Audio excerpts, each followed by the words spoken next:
기도를 많이 하는 사람일수록 더 빨리 무너집니다. 이 말을 처음 들으셨을 때 어떤 생각이 드셨을까요? 혹시 기도한다고 더 약해진다는 뜻일까요? 아니면 믿음이 깊으면 더 힘들어진다는 의미일까요? 많은 분들이 기도를 하면 마음이 편해지고 삶이 더 수월해질 것이라고 생각합니다. 하지만 105살까지 살면서 깨닫게 된 진실은 그것과는 정반대입니다. 오늘 저는 기도가 우리 인생에 어떤 영향을 미치는지, 특히 나이 들어서 왜 기도가 깊은 사람의 삶이 더 무거워 보이는지에 대해 자세히 말씀드리겠습니다. 여러분, 혹시 이런 경험이 있으신가요? 열심히 기도했는데도 일이 잘 풀리지 않고 믿음을 가졌는데도 힘들어하는 분들을 많이 봅니다. 그리고 그런 분들의 얼굴에는 자책이 떠 있습니다. 왜 내 기도가 이루어지지 않을까? 내 믿음이 부족한 것은 아닐까 하는 생각 말입니다. 하지만 저는 오늘 여러분께 분명하게 말씀드리고 싶습니다. 그것은 당신의 잘못이 아닙니다. 단지 우리가 기도의 참된 의미를 잘못 이해해 왔을 뿐입니다. 다른 종교 시설들에서도 교회에서도 절에서도 우리는 항상 같은 말을 들었습니다. 기도하면 평안을 얻을 것이다. 믿으면 길이 열릴 것이다. 그러면 고통이 줄어들 것이다고 말입니다. 저는 6살 때부터 기도를 시작했습니다. 일제강점기의 혼란 속에서, 전쟁의 포화 속에서, 가난과 상실의 시간 속에서 저는 단 하루도 기도를 멈추지 않았습니다. 100년이 넘는 시간을 기도하며 살아온 경험을 통해 저는 이제 확실하게 말씀드릴 수 있습니다. 기도는 우리의 삶을 더 편하게 만들어주지 않습니다. 오히려 기도는 우리를 더 무겁게, 더 깊게, 더 진실하게 살도록 이끕니다. 그리고 그것이 바로 기도의 참된 목적입니다.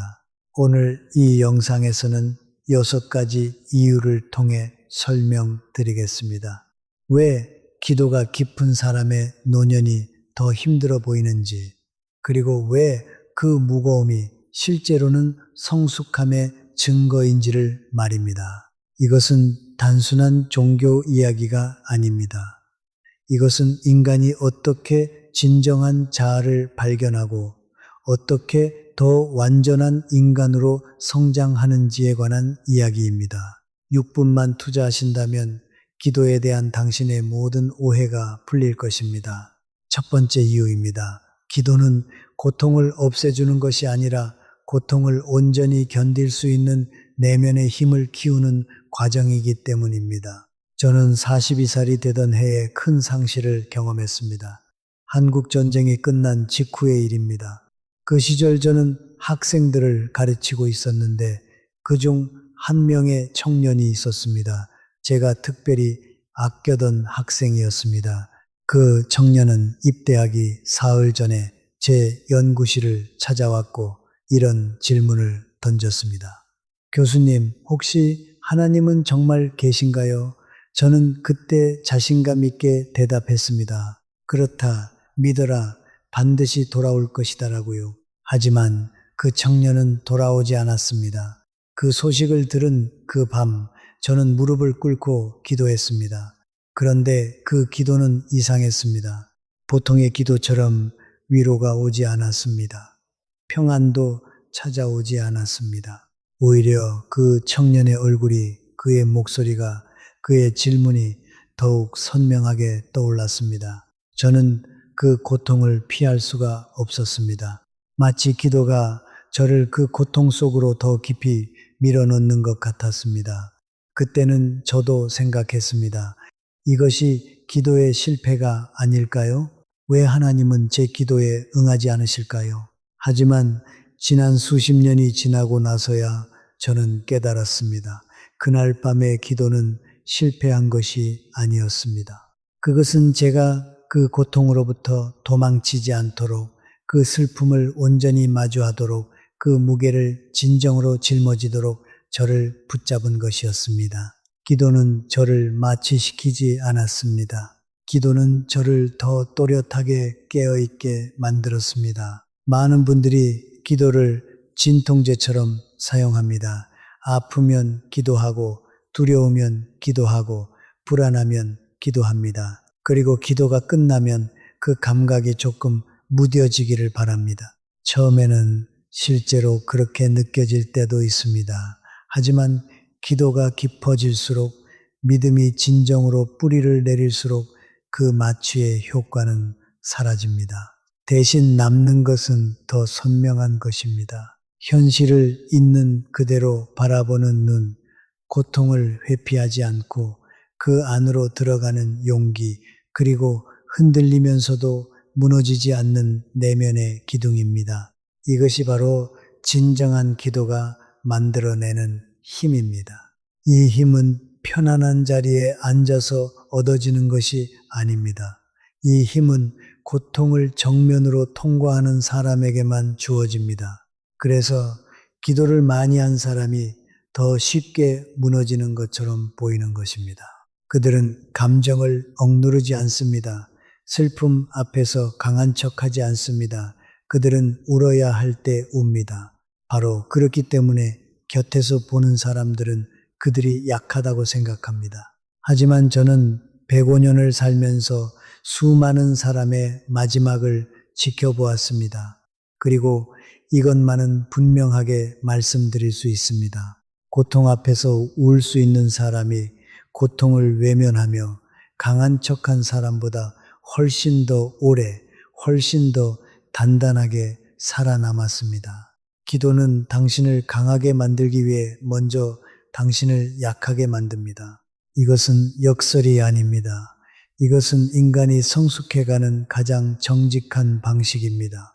새는 뜨거운 불 속에서 단련됩니다. 사람도 마찬가지입니다. 그리고 기도는 그 불 속에서 당신이 녹아내지 않도록 붙잡아주는 손입니다. 당신이 기도한 뒤에도 여전히 아프다면 그것은 기도가 효과가 없는 것이 아닙니다. 그것은 기도가 당신 안에 제대로 작동하고 있다는 증거입니다. 두 번째 이유입니다. 믿음이 깊어질수록 세상의 분리와 타인의 아픔에 더욱 민감해지고 그 무게를 피할 수 없게 되기 때문입니다. 저는 60살을 넘겼을 무렵을 생각해 봅니다. 당시 저는 대학에서 철학을 가르치고 있었습니다. 제 주변에는 비슷한 나이의 동료 교수들이 있었습니다. 우리는 모두 오랜 세월을 학문과 신앙 안에서 살아온 사람들이었습니다. 그런데 이상한 패턴을 발견했습니다. 믿음이 없거나 얕은 동료들은 나이가 들수록 세상 일에 점점 무감각해졌습니다. 뉴스를 봐도 크게 흔들리지 않았고 누군가의 고통을 들어도 적당히 안타까워하다가 금방 잊었습니다. 반면에 믿음이 깊은 동료들은 달랐습니다. 그들은 나이가 들수록 오히려 더 예민해졌습니다.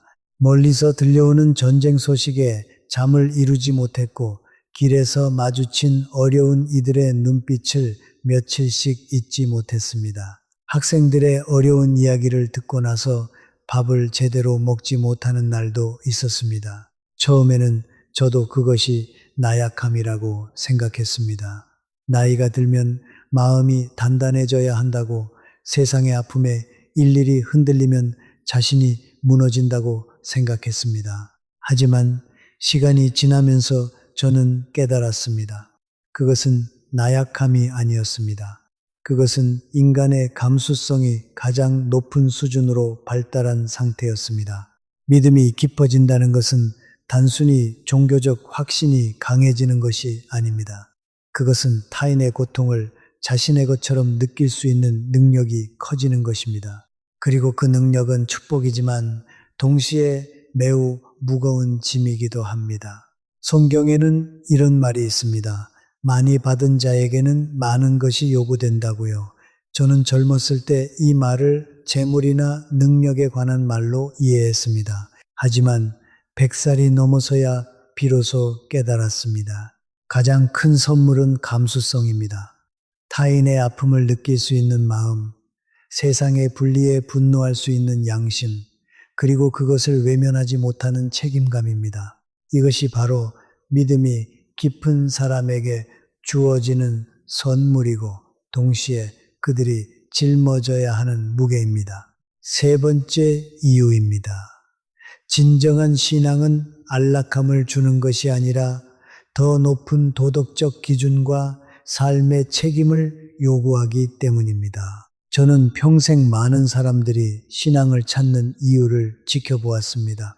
어떤 이는 두려움 때문에 찾았고, 어떤 이는 외로움 때문에 찾았으며, 어떤 이는 삶이 너무 고달파서 찾았습니다.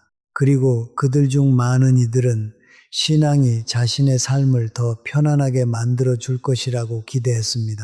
초반에는 실제로 그런 위안이 느껴지기도 합니다.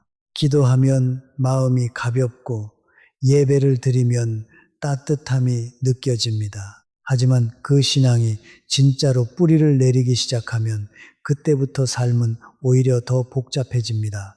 왜냐하면 진정한 믿음은 당신에게 더 높은 기준을 요구하기 때문입니다. 거짓말을 해도 되는 상황에서 진실을 말해야 한다는 것을 알게 됩니다.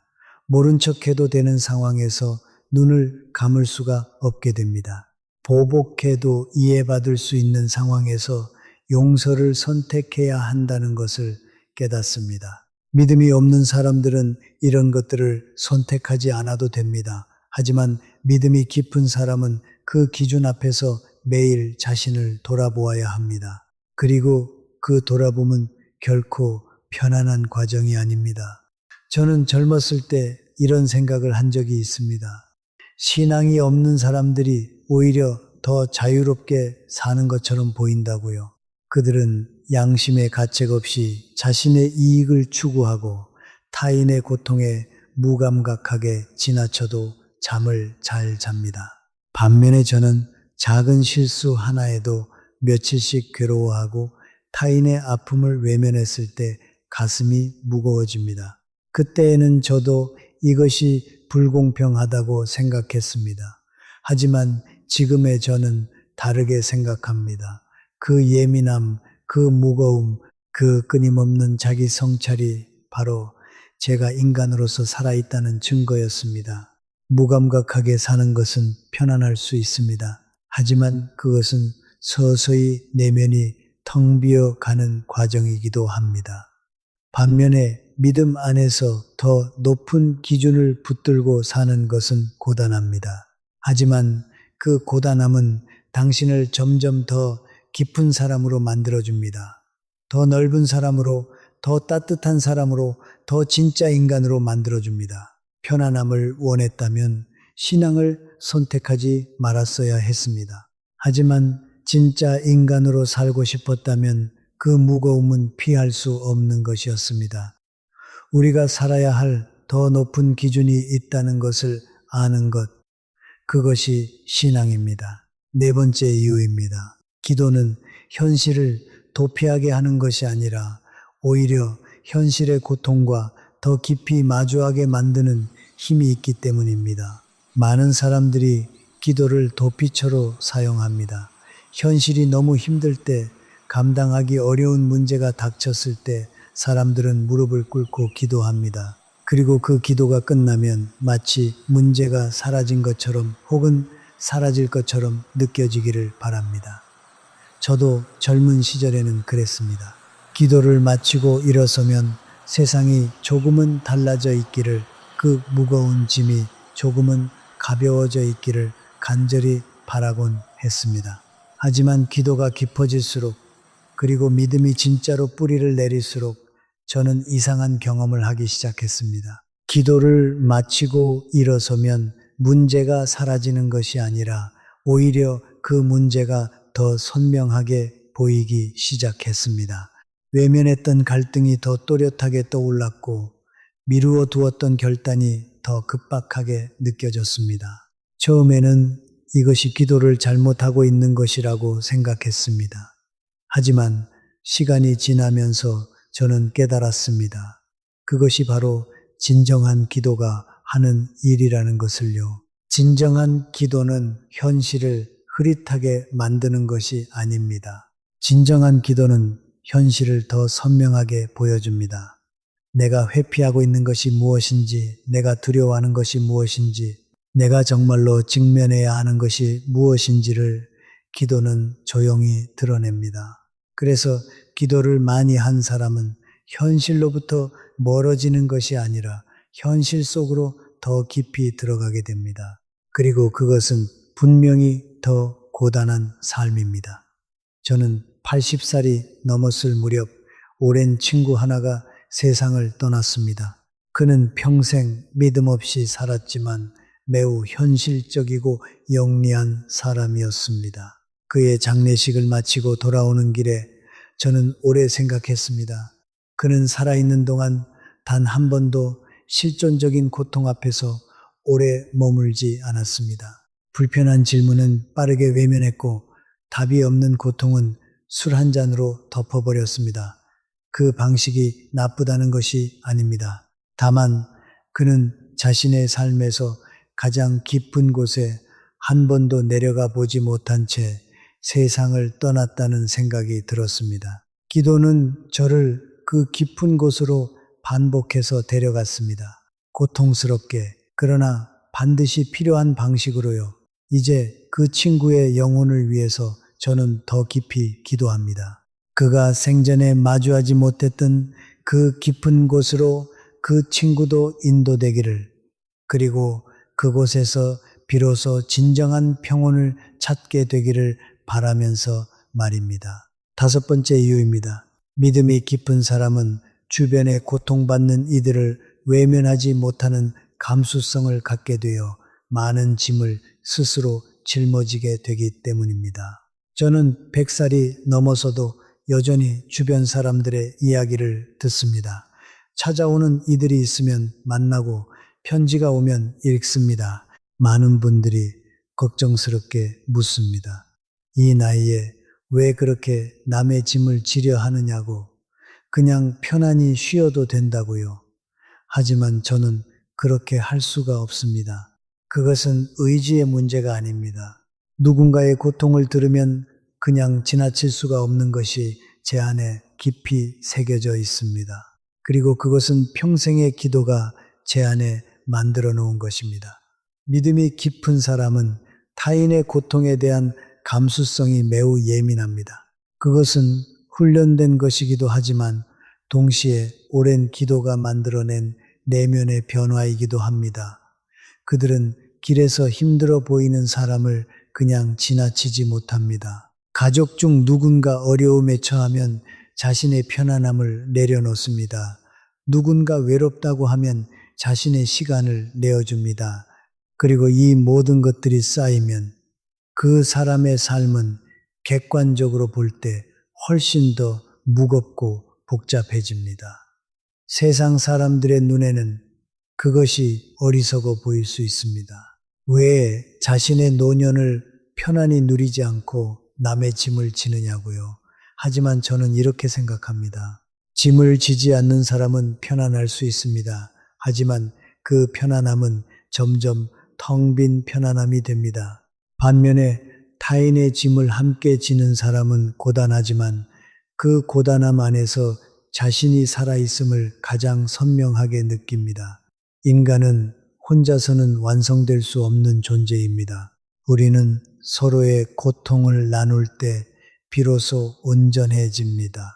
그리고 기도는 그 사실을 가장 깊이 깨닫게 해주는 훈련입니다. 그러니 믿음이 깊은 사람의 노년이 더 무겁게 보이는 것은 당연합니다. 그들은 자신의 짐만 지고 사는 것이 아니기 때문입니다. 하지만 저는 감히 말씀드립니다. 그 무거움이야말로 인간으로서 가장 충만하게 살고 있다는 증거입니다. 빈손으로 가볍게 사는 것보다 사랑의 짐을 지고 느리게 걷는 것이 훨씬 더 깊은 삶입니다. 그리고 그 깊이가 바로 우리가 진정으로 존재하고 있다는 증거입니다. 6번째 이유입니다. 진정한 믿음은 자기 자신의 나약함과 불완전함을 더 솔직하게 마주하도록 이끌기 때문입니다. 제가 30살이었을 때 저는 제 자신에 대해 꽤 확신이 차 있었습니다. 철학을 공부했고 신앙도 있었으며 올바르게 살고 있다는 자부심도 있었습니다. 강의실에서는 학생들에게 진리를 가르쳤고 기도 시간에는 하나님 앞에 당당하게 설 수 있다고 생각했습니다. 지금 돌아보면 그 당당함이 얼마나 얇은 것이었는지 부끄럽습니다. 저는 그때 제 자신을 제대로 본 것이 아니었습니다. 보고 싶은 모습만 보고 있었습니다. 믿음이 깊어지면 그 착각이 서서히 무너집니다. 그것은 갑작스럽게 일어나는 일이 아닙니다. 수십 년에 걸쳐 천천히 그러나 분명하게 일어납니다. 기도를 하면 할수록 침묵 속에 오래 머물수록 내 안에 있는 것들이 하나씩 드러나기 시작합니다. 제가 얼마나 이기적인지, 제가 얼마나 자주 두려움으로 행동하는지, 제가 사랑한다고 생각했던 사람들을 실제로는 얼마나 자주 상처 입혔는지, 기도는 저를 더 높은 곳으로 데려가기 전에 먼저 저의 가장 낮은 곳을 보여주었습니다. 이것이 믿음이 없는 사람들과의 결정적인 차이입니다.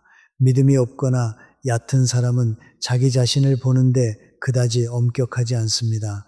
실수를 해도 상황 탓을 하고 관계가 틀어져도 상대방의 문제라고 생각하며 자신의 내면을 깊이 들여다볼 필요를 느끼지 못합니다. 그래서 표면적으로는 더 평온해 보입니다. 자책하지 않으니 밤에 잘 자고 반성하지 않으니 표정도 편안합니다. 하지만 믿음이 깊은 사람은 다릅니다. 그들은 자기 자신에 대해 더 정직합니다. 아니, 더 정직해질 수밖에 없습니다. 기도라는 행위 자체가 자신의 민낯을 드러내는 과정이기 때문입니다. 아무것도 숨길 수 없는 자리에 반복해서 나아가는 것이 기도입니다. 그리고 그 자리에 오래 머문 사람일수록 자신이 얼마나 불완전한 존재인지를 더 깊이 알게 됩니다. 저는 100살이 넘어서 이런 생각을 한 적이 있습니다. 내가 평생 기도하지 않았다면 지금쯤 나는 훨씬 더 편안하게 살고 있을지도 모른다고 남의 잘못에 더 가혹하고 내 잘못에 더 관대하며 세상을 내 방식대로 판단하면서 그럭저럭 만족하며 살았을지도 모른다고요. 하지만 동시에 이런 생각도 했습니다. 그런 삶은 결국 내가 아닌 다른 누군가의 삶이었을 것이라고. 기도가 저를 불편하게 만들었지만 동시에 기도가 저를 저답게 만들었습니다. 진정한 믿음은 자기 합리화를 허락하지 않습니다. 내가 왜 그런 말을 했는지, 내가 왜 그런 선택을 했는지, 내 안에 어떤 두려움이 나를 그렇게 행동하게 만들었는지를 기도 안에서 마주해야 합니다. 영, 그 과정은 결코 유쾌하지 않습니다. 때로는 너무 부끄러워서 기도를 멈추고 싶을 때도 있습니다. 하지만 바로 그 부끄러움이, 바로 그 직면이 사람을 변화시킵니다. 그리고 그 변화는 겉으로 드러날 때 종종 무너지는 것처럼 보입니다. 오랫동안 지켜온 자존심이 흔들리고 확신했던 것들이 다시 질문이 되고 강하다고 생각했던 자신이 한없이 작게 느껴지는 순간들이 옵니다. 주변 사람들은 그것을 보며 말합니다. 나이 들수록 왜 저렇게 약해지는 것 같냐고, 저렇게 오래 기도하고 믿었는데 왜 저렇게 흔들리느냐고요. 하지만 저는 그 흔들림이 무너짐이 아니라는 것을 압니다. 그것은 더 깊은 곳에 뿌리를 내리기 위해 나무가 폭풍 속에서 흔들리는 것과 같습니다. 흔들리지 않는 나무는 뿌리가 없는 나무입니다. 흔들릴 수 있는 나무만이 깊이 뿌리를 내릴 수 있습니다. 여러분, 지금까지 정말 중요한 내용을 말씀드렸습니다. 잠시 정리해 드리겠습니다. 첫째, 기도는 고통을 없애주는 것이 아니라 고통을 온전히 견딜 수 있는 내면의 힘을 키우는 과정입니다. 그래서 기도를 많이 한 사람이 약해 보일 수 있지만 실은 더 깊이 살아가고 있는 것입니다. 둘째, 믿음이 깊어질수록 세상의 분리와 타인의 아픔에 더욱 민감해지고 그 무게를 피할 수 없게 됩니다. 하지만 그것은 우리가 가장 완전하게 인간으로서 기능하고 있다는 증거입니다. 셋째, 진정한 신앙은 안락함을 주는 것이 아니라 더 높은 도덕적 기준과 삶의 책임을 요구합니다. 이것이 우리를 더 깊은 인간으로 성숙하게 합니다. 넷째, 기도는 현실을 도피하게 하는 것이 아니라 오히려 현실의 고통과 더 깊이 마주하게 만듭니다.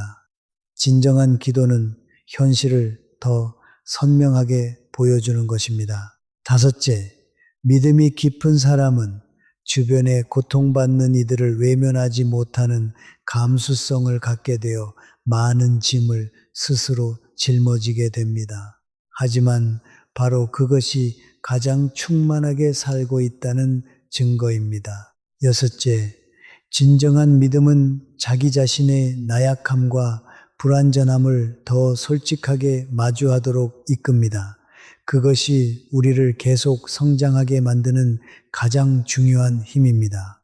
이 6가지만 기억하셔도 기도가 깊은 사람의 삶이 왜 무거운지, 그리고 왜 그 무거움이 축복인지 이해하실 수 있을 것입니다. 하지만 아직 끝이 아닙니다.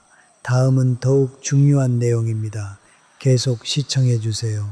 깊은 이해를 위한 추가 설명, 기도의 참된 의미. 이제 우리가 기도에 대해 품어왔던 오해들을 더 자세히 살펴보겠습니다. 많은 사람들이 기도를 마치 약국의 약처럼 생각합니다. 특정 증상에 대한 치료약처럼 말입니다. 불안하면 기도약, 외로우면 기도약, 두려우면 기도약. 하지만 기도는 약이 아닙니다.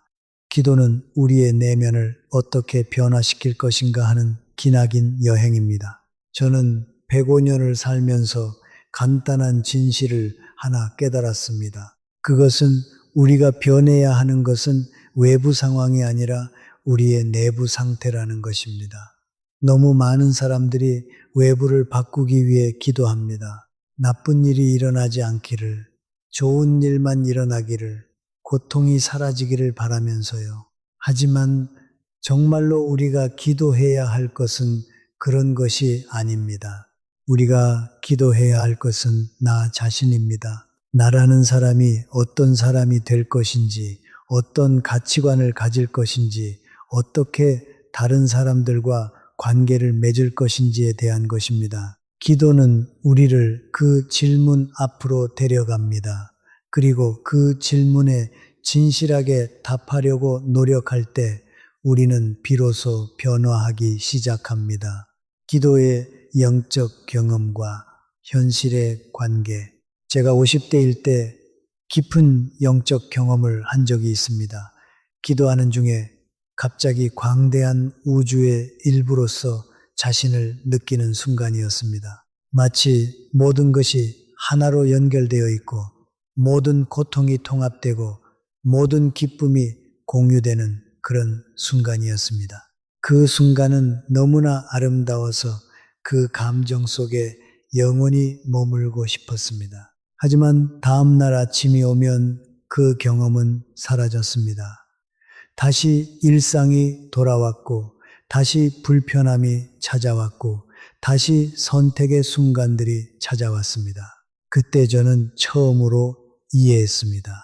영적 경험은 우리가 추구해야 할 목표가 아니라는 것을, 그것은 우리가 이 일상 속에서 더 깊이 사람으로서 살아야 한다는 것을 일깨워주는 표시일 뿐이라는 것을요. 많은 사람들이 더 많은 영적 경험을 찾아다닙니다. 더 깊은 기도, 더 감동적인 예배 경험, 더 신기한 기적들을 찾아다닙니다. 하지만 진정한 영성은 그런 것이 아닙니다.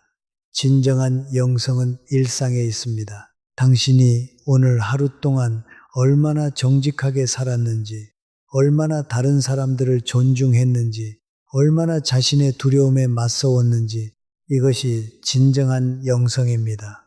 기도를 통한 자기 발견의 여정, 저는 80대가 되어서야 비로소 내 자신의 진정한 모습을 알게 되었습니다.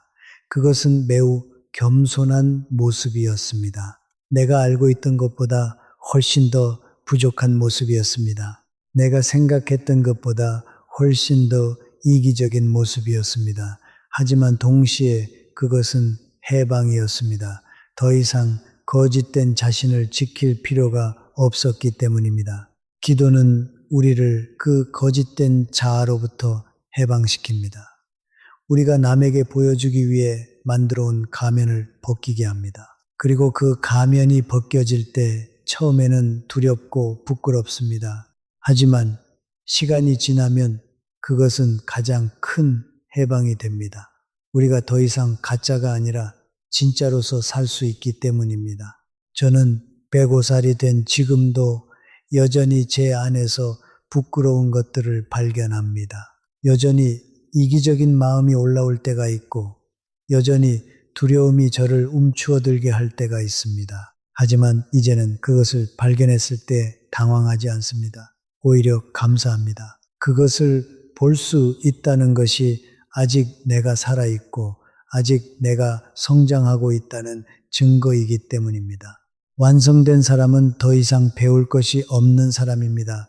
하지만 저는 105살에도 여전히 배우고 있습니다.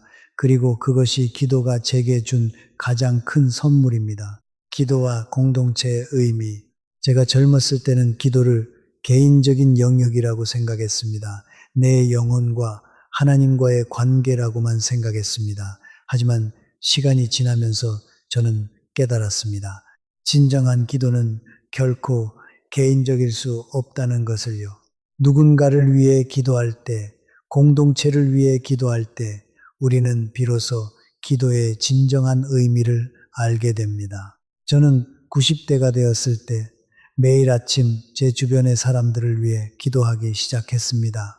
저의 가족을 위해, 제 학생들을 위해, 제 이웃을 위해, 그리고 제가 모르는 멀리 있는 사람들을 위해 말입니다. 그렇게 하면서 저는 깨달았습니다. 우리 모두는 하나로 연결되어 있고 한 사람의 고통은 모든 사람의 고통이며 한 사람의 기쁨은 모든 사람의 기쁨이라는 것을요. 이것이 진정한 공동체입니다. 종교시설에서의 공동체가 아니라 우리 모두가 함께 고통받고 함께 기뻐하는 공동체입니다. 그리고 기도는 그 공동체를 우리 마음속에 만드는 가장 깊은 행위입니다. 나이 듦과 기도의 깊어짐, 저는 60대, 70대, 80대, 그리고 90대, 100대에 이르면서 기도가 어떻게 변했는지를 보아왔습니다. 젊었을 때 기도는 간절함이 가득했습니다. 많은 것을 청했고 많은 것을 바랐습니다. 하지만 나이가 들수록 기도는 더 조용해졌습니다. 더 짧아졌습니다. 하지만 동시에 더 깊어졌습니다. 100살을 넘어서면서 제 기도는 이제 5분도 채 걸리지 않습니다. 다만 조용히 오늘 하루도 살아있음에 감사하고 오늘 하루도 누군가에게 작은 온기가 될 수 있기를 바라는 짧은 기도입니다. 이전처럼 많은 것을 청하지 않습니다. 이제 청할 것도 별로 없기 때문입니다. 대신 감사합니다. 그리고 그 감사 안에 모든 것이 담겨 있습니다. 마지막으로 드릴 말씀입니다. 저는 오늘 6가지 이유를 말씀드렸습니다. 기도를 많이 한 사람일수록 왜 더 무겁게 살아가는 것처럼 보이는지, 왜 믿음이 깊은 사람의 노년이 더 힘들어 보이는지, 그리고 그 무거움이 실패의 증거가 아니라 가장 깊은 인간으로 성숙해 가고 있다는 증거임을요. 하지만 이 모든 이야기를 마치기 전에 저는 한 가지를 더 말씀드리고 싶습니다. 그것은 논리도 아니고 철학도 아닙니다. 그것은 105년을 살아온 한 노인의 가장 솔직한 고백입니다. 저는 젊었을 때 기도가 저를 강하게 만들어 줄 것이라고 기대했습니다. 고통을 이기게 해주고 두려움을 없애주고 흔들리지 않는 확신을 주리라고 믿었습니다. 하지만 105년을 살고 난 지금 기도가 제게 준 것은 그런 것들이 아니었습니다. 목을 가다듬은 기도는 저를 강하게 만드는 대신 저를 더 인간답게 만들었습니다.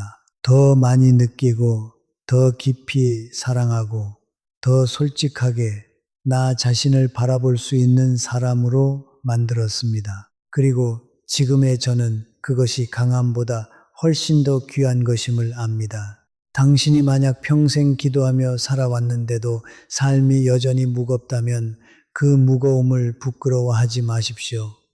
그것은 당신이 잘못 살아온 것이 아닙니다. 그것은 당신이 삶을 진지하게 살아왔다는 증거입니다. 고통을 외면하지 않고 정면으로 마주했다는 증거이고, 타인의 아픔을 그냥 지나치지 못하는 마음을 가졌다는 증거이며, 자기 자신에 대해 끝까지 정직하려 했다는 증거입니다.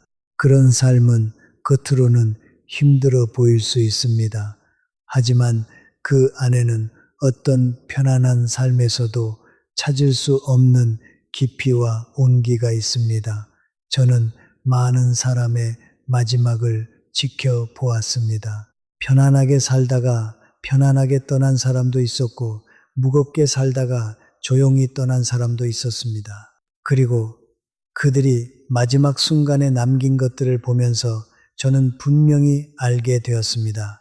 삶의 마지막에 진짜로 남는 것은 얼마나 편안하게 살았느냐가 아니라는 것을, 얼마나 깊이 사랑했는지, 얼마나 진정으로 살았는지, 그리고 얼마나 많은 사람의 삶에 따뜻한 흔적을 남겼는지가 진짜로 남는 것이었습니다.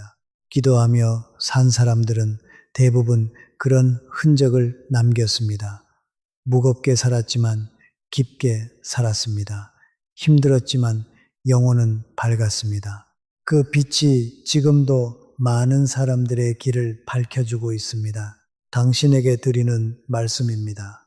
지금 이 영상을 보고 계신 당신이 50대이거나 60대 혹은 70대라면 저는 당신께 이렇게 말씀드리고 싶습니다. 당신의 삶이 무거운 것은 당신이 약해서가 아닙니다. 당신이 오랫동안 진지하게 살아왔기 때문입니다.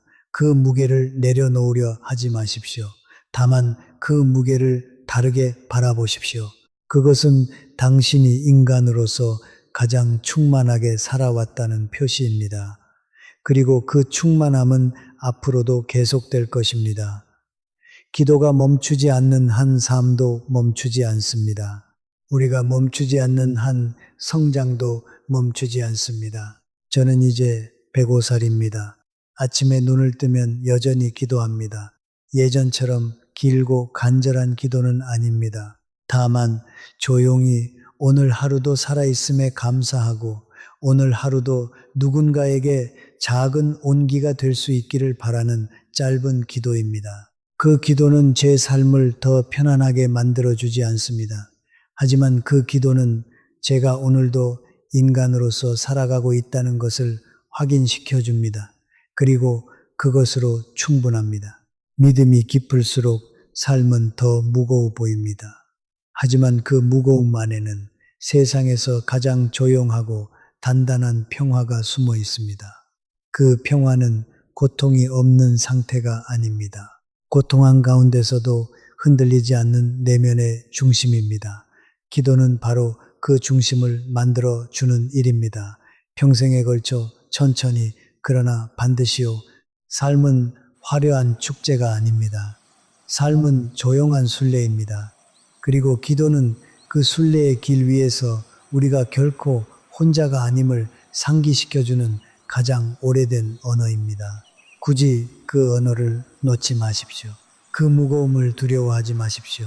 당신은 지금 올바른 길 위에 있습니다. 혹시 이 내용이 도움이 되셨다면 좋아요와 구독을 눌러주세요. 우리 모두의 영혼이 더욱 깊어질 수 있도록 저도 계속 나누고자 합니다. 건강한 영혼으로 건강한 하루 되시길 바랍니다. 감사합니다.